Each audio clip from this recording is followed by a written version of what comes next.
OB వర్క్స్లో మొదటి లబ్ధిదారుడే ముఖ్యమంత్రి, ఆయన కుటుంబ సభ్యులు. దీన్ని మసిబూసి మారేడికాయ చేసి ఇదేదో పాతగానే ఉండే వెనుకటనే ఉండే అని నానా తంటాలు పడ్డాడు పాపం బట్టి గారు. సో ఇక్కడ స్టార్ట్ అయ్యి ఇక చాలా టెండర్లు జరిగినాయి. ఇక దీని తర్వాత చాలా టెండర్లు జరిగినాయి. ఇక అన్నిటికీ సైట్ విజిట్ సర్టిఫికేట్ పెట్టేసిండ్రు. ఆల్ ఓబీ వర్క్స్కు సైట్ విజిట్ సర్టిఫికేట్లు పెట్టి అన్నీ కూడా రింగు చేసుడు. +7 +10 క్యాష్ డౌన్ 10%. ఏ టెండర్ వచ్చినా 10% క్యాష్ డౌన్ చేయాలి. ఆ విధానాల్ని తీసుకొచ్చిండ్రు.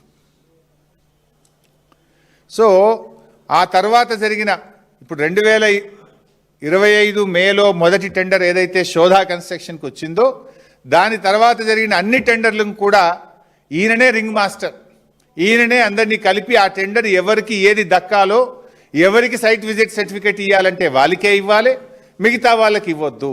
ఆ విధానాన్ని తెచ్చింది వీళ్ళు. ఇప్పుడు నేను అడుగుతున్న బట్టి గారిని, ఇంత స్పష్టంగా నేను బయట పెట్టినా కదా, ఇంకా స్కామ్ జరగలేదని ఇంకా బుక్కాయించడం ఎందుకు? ఇంకా దీంట్లో ముఖ్యమంత్రితో ఏం మాట్లాడుతావు? నీ బామ్మర్ది స్కామ్ చేసిండు, ఎంక్వైరీ వేయాలన్నా వద్దా అని ముఖ్యమంత్రిని అడుగుతావా? ఆయన ఏమంటాడా? జరుగుతుందా? అందుకే మేమేమన్నామంటే ఒక నైనీ కోల్ బ్లాక్ టెండర్ ఒక్కటే రద్దు చేయడం కాదు, ఈ సైట్ విజిట్ సర్టిఫికేట్తో జరిగిన అన్ని టెండర్లు రద్దు చేయాలి. ఇప్పటికే కొన్ని అవార్డు అయినటువంటి టెండర్లు ఉన్నాయి, మరికొన్ని టెండర్ ప్రక్రియ తుది దశలో ఉన్నటువంటివి ఉన్నాయి, ఇంకా టెండర్లు దాఖలు చేసేటివి కూడా ఉన్నాయి. సో సైట్ విజిట్ సర్టిఫికేట్ విధానం అనేది లోపభూయిష్టమైనది, దీంట్లో పెద్ద ఎత్తున అవినీతి జరుగుతూ ఉంది అనేది స్పష్టంగా ఇలా రాష్ట్ర ప్రజలకు అర్థమైపోయింది. మీకు పారదర్శకత ఉంటే, నిజాయితీ ఉంటే సైట్ విజిట్ సర్టిఫికేట్ మీద జరిగిన ఓబీ వర్క్స్ కానీ, సోలార్ పవర్ ప్లాంట్స్ కానీ మిగతా అన్ని టెండర్లు కూడా రద్దు చేయాలని బీఆర్ఎస్ పార్టీ డిమాండ్ చేస్తూ ఉంది. రెండవ పాయింట్, సైట్ విజిట్ సర్టిఫికేట్ అనేటువంటిది 2025 మేలో పెట్టినారు మీరు. నేను ఒకటే అడుగుతున్న గవర్నమెంట్ను, ఈ 2025 మే నుంచి మీరు ఎన్ని టెండర్లు పిలిచారు, ఎంతమంది సైట్ విజిట్ చేసినారు, ఎంతమందికి సర్టిఫికేట్స్ ఇచ్చారు, ఎంతమందికి ఇవ్వలేదో ఒక వైట్ పేపర్ రిలీజ్ చేయండి. కమాన్, రిలీజ్ ద వైట్ పేపర్, తెలిసిపోతుంది కదా. ఇప్పుడు ఏం జరుగుతుంది ఇక్కడ, చాలామంది కూడా సైట్ విజిట్ చేసి మాకు సర్టిఫికేట్లు ఇవ్వట్లేదు అని సింగరేణికి మెయిల్స్ పంపినారు. All mails are open document, అది నువ్వు రిమూవ్ చేసినా పోవాలి.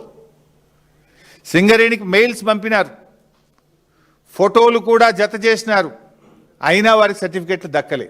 అంటే దీని పద్ధతి ఏంటంటే, సైట్ ఎక్కడైతే ఉంటుందో ఆ area GM site visit certificate ఇవ్వాలి.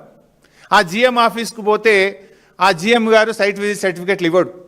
లాస్ట్కి ఇక టెండర్ 5 గంటలకు లాస్ట్ అయిద్దనంగా, సాయంత్రం 5 గంటలకు టెండరు దాఖలు చేయడం లాస్ట్ అంటే, మధ్యాహ్నం పూట బ్యాక్ డేట్లో 2కో 3కో 4కో వీళ్ళు చెప్పిన వాళ్ళకి సైట్ విజిట్ సర్టిఫికేట్ ఇస్తాడు, మిగతా వాళ్ళకి ఇయ్యాడు. కొంతమంది కాంట్రాక్టర్లు ఆ జిఎం ఆఫీస్ ముందు నిలబడి సెల్ఫీ తీసుకొని, ఇగో నేను సైట్ విజిట్ చేసిన, నేను సింగరేణి జిఎం ఆఫీస్ ముందే సెల్ఫీ తీసుకుంటున్నా, మాకు సైట్ విజిట్ సర్టిఫికేట్ ఇవ్వలేదు, మా టెండర్ను కన్సిడర్ చెయ్యండి, ఇగో ఇదే ప్రూఫ్, నేను సైట్ విజిట్ చేసిన ఫోటో ఇది, సింగరేణి జిఎం ఆఫీస్ ముందు సెల్ఫీ తీసుకున్న ఫోటో ఇది, మరి మాకు సైట్ విజిట్ సర్టిఫికేట్ ఇవ్వడం లేదు, మా టెండర్ను కన్సిడర్ చేయండి అని ఎన్ని మెయిల్స్ వచ్చినాయి. అనేక మంది మెయిల్స్ పంపినారు. లైక్ ఎన్సీసీ కంపెనీ మెయిల్ పంపింది, జిఆర్ఎన్ కంపెనీ మెయిల్ పంపింది, మహాలక్ష్మి కంపెనీ మెయిల్ పంపింది. ఇట్లా ఎన్నో కంపెనీలు మాకు సైట్ విజిట్ సర్టిఫికేట్ ఇవ్వట్లేదు, మా పలానా తారీఖు నాడు సైట్ విజిట్ చేసినాము, ఇగో ఇది సైట్ విజిట్ ఫోటో, ఇగో ఇది జిఎం ఆఫీస్ ముందు నిలబడ్డ ఫోటో, జిఎం ఆఫీస్ ముందు తీసుకున్న సెల్ఫీ ఫోటో, మమ్మల్ని కన్సిడర్ చేయండి అని మెయిల్స్ ఎన్ని వచ్చినాయి. ఆ మెయిల్స్ బయట పెట్టండి, నేను పెట్టమంటే పెడతా, మీరు పెడతారా నన్ను పెట్టమంటారా? సైట్ విజిట్ సర్టిఫికేట్ మాకు ఇవ్వడం లేదు అని జిఎం ఆఫీస్ ముందు నిలబడి సెల్ఫీలు తీసుకొని మీకు పెట్టింది నిజమా కాదా? మీకు నంబర్ ఆఫ్ మెయిల్స్ వచ్చింది నిజమా కాదా? ఇంతకంటే ప్రూఫ్ ఏం కావాలి? నా దగ్గర ఫోటోలు ఉన్నాయి, వీడియోలు ఉన్నాయి, ఈమెయిల్స్ ఉన్నాయి. టైం వచ్చినప్పుడు మీరు ఎంక్వైరీ సిట్టింగ్ జడ్జితో ఆదేశించండి, నేను అన్ని సబ్మిట్ చేయడానికి రెడీగా ఉన్నా. ఇది ఇంకా చాలా చాప్టర్లు ఉన్నాయి ఈ స్కామ్లో. 1-2 స్కాములు కాదు, 10ల సంఖ్యలో సింగరేణిలో స్కాములు జరిగినాయి. నేను 2 చాప్టర్లు రిలీజ్ చేసిన.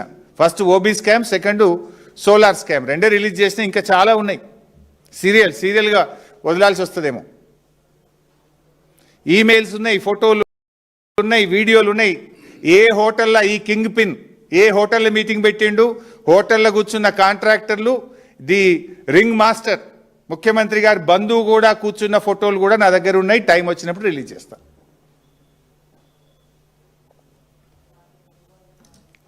సో నేను అందుకే ఐ డిమాండ్, సింగరేణిలో ఎంతమంది సైట్ విజిట్ చేసిండ్రు, ఎంతమందికి సర్టిఫికెట్లు ఇచ్చిండ్రో రిలీజ్ చేయండి, ప్రజల ముందు పెట్టండి, తెలిసిపోద్ది కదా. శ్వేతపత్రం విడుదల చేయండి. ఇంకొక ఇంట్రెస్టింగ్ అండ్ ఇంపార్టెంట్ పాయింట్, సింగరేణిలో టెండర్ నియమ నిబంధనలు మార్చినప్పుడు కాంట్రాక్టర్లతో సమావేశం పెడతారు. That's a procedure in Singareni. ఆ కాంట్రాక్టర్లు అందరూ తమ అభిప్రాయాలు చెప్తారు. సింగరేణిలో ఒక సందర్భంలో మీటింగ్ పెట్టినప్పుడు కాంట్రాక్టర్లు, అరే మేము సైట్ విజిట్ చేసినాము, మాకు సర్టిఫికెట్లు ఇవ్వట్లేదని వ్రాతపూర్వకంగా కంప్లైంట్ ఇచ్చారు. మీటింగ్లో ఓరల్గా కూడా చెప్పారు. ఇది మొత్తం కూడా రింగ్ అవుతుంది. ఎప్పుడు సింగరేణి చరిత్రలో ఓబీ వర్క్స్లో ఇటువంటి పద్ధతి లేదు, ఇది సింగరేణికి నష్టం జరుగుతుంది, పారదర్శకత లోపిస్తుంది అని అనేక మంది కాంట్రాక్టర్లు మీకు వ్రాతపూర్వకంగా ఇచ్చిండ్రా లేదా, మీకు ఓరల్గా మీటింగ్లో చెప్పిండ్రా లేదా? ఎందుకంటే ఇవన్నీ కూడా మినిట్స్ ఉంటాయి అక్కడ. కాంట్రాక్టర్స్తో జరిగే మీటింగ్లో మినిట్స్ అన్నీ కూడా రికార్డ్ అవుతాయి. ఆ బుక్ బయట పెట్టండి, నేను చూపిస్తా. సింగరేణిలో కాంట్రాక్టర్లుతో మీరు నియమ నిబంధనలు మార్చే సమావేశం పెట్టినప్పుడు ఈ సైట్ విజిట్ సర్టిఫికెట్ లోపభూయిష్టంగా ఉంది, దీని ద్వారా పారదర్శకత లోపించిందని మీకు లెటర్లు వచ్చినాయా లేవా, మీటింగ్లో మాట్లాడినరా లేదా, ఆ మినిట్స్ ఆఫ్ ద మీటింగ్ బయట పెట్టండి. చలో నేను ఛాలెంజ్ చేస్తున్నా. మీరు మా అంటే బుక్ మాయం చేస్తారేమో ఇప్పుడు, బట్ ఇచ్చిన లెటర్ కాపీలు ఉన్నాయి కదా, రిసీవ్డ్ కాపీలు ఉన్నాయి మా దగ్గర. కాంట్రాక్టర్లు మీకు ఇచ్చిన రిసీవ్డ్ కాపీలు ఉన్నాయి కదా. ఇప్పుడు మినిట్స్ ఆఫ్ ద బుక్ బయట పెట్టు, బుక్